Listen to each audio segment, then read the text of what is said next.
Well, hello there, and here we are again, looking ahead to England's final group stage match in the Cricket T20 World Cup, and it's against Namibia on Saturday evening, UK time at 6 p.m. And just a quick recap on the game on Thursday evening when England played Oman, and they did what they had to do. I guess it was a very one-sided game, winning by 8 wickets, but in just three and a bit overs of their batting needed to knock off the 48 to win. So they had to do that. They had to do it quickly, which they did. They had to knock over Oman quickly, which they did, having put them into bat. And they just skittled them out for 48 and knocked them off in just over 3 overs. And it was job done, and it was just all means to an end really to get that net run rate up towards Scotland and beyond, and which they have done. So that makes it a little bit clearer possibly for England. They will beat Namibia, in my opinion, on Saturday night. I think Namibia are they're better than Oman. Let's not do them too much of an injustice, but they are. Their only win was against Oman, so I don't think they'll trouble England to any great degree. And England need to go out and do a similar job on them that they did against Oman on Thursday. So if they do that, they will obviously increase their run rate even more and put the pressure on Scotland. But at the end of the day, if Scotland beat Australia, and there's no reason why they can't, of course, then Scotland will go through. So it's in Scotland's hands. But if, as you would expect in the cricket world, Australia to beat Scotland and this one is at after England have played, I think I mentioned the other day, it's 1:30 a.m. Saturday night, Sunday morning. So it's in the early hours of Sunday morning when Australia take on Scotland. And of course, if either game is affected or abandoned by the weather, then Scotland go through anyway.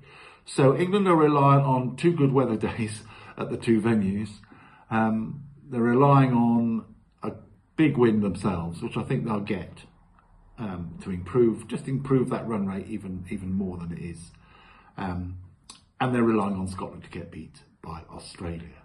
Australia have already made some interesting noises about wanting England out of the tournament and all that sort of stuff. I think some of that was Australian tongue-in-cheek. I think we will see on Sunday morning how they go about their game plan for their match.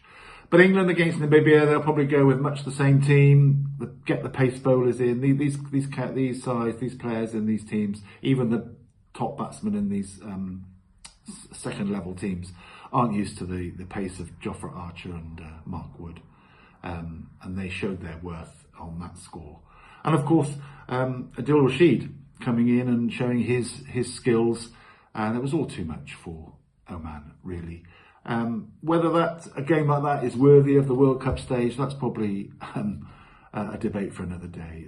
Oman certainly deserved that they did what they had to do to get to the competition finals, or the World Cup main stage, so they deserved to have their chance, but that was a total mismatch, and as I say, should it be at this stage of the match, stage of the competition, when there's so much qualifying goes on and we still get these huge mismatches. But that's what it is. Oman were plucky. They took it on. They didn't shy away from anything, and they showed good spirit.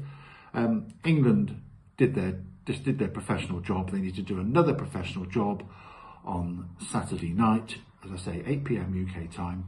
I think they'll win the game, and I think they'll win it by enough to increase their net run rate margin. So it's over to Scotland then to either beat Australia or get their runs when they score them in the fast enough time to try and overtake the run rate. They will have all the maths and figures and decimal places to hand on the night and what they have to do during the match. Let's hope I'm sure it'll all be fair and square. As I say, the Australian noises about wanting England out and the tongue-in-cheek, I'm sure. And we'll have a satisfactory end to the group stage. And I believe England will squeak through. Whether they deserve to or not is up for debate. But I think they'll squeak through with another powerful performance against Namibia. get the runs on the board, or get them as quickly as they can, as they did the other night, and it'll put them on level points with Scotland if Scotland get beat, and I think the run rate will hold up over what Scotland do against Australia. So you may get at least one more England preview in this competition. We shall see, and it all gets going again next week. So have a good sporting weekend. It's the Euros starting in the Euro competition in Germany this weekend as well. So plenty going on to keep us all occupied sporting wise. Have a great weekend, everybody, and I'll see you next week.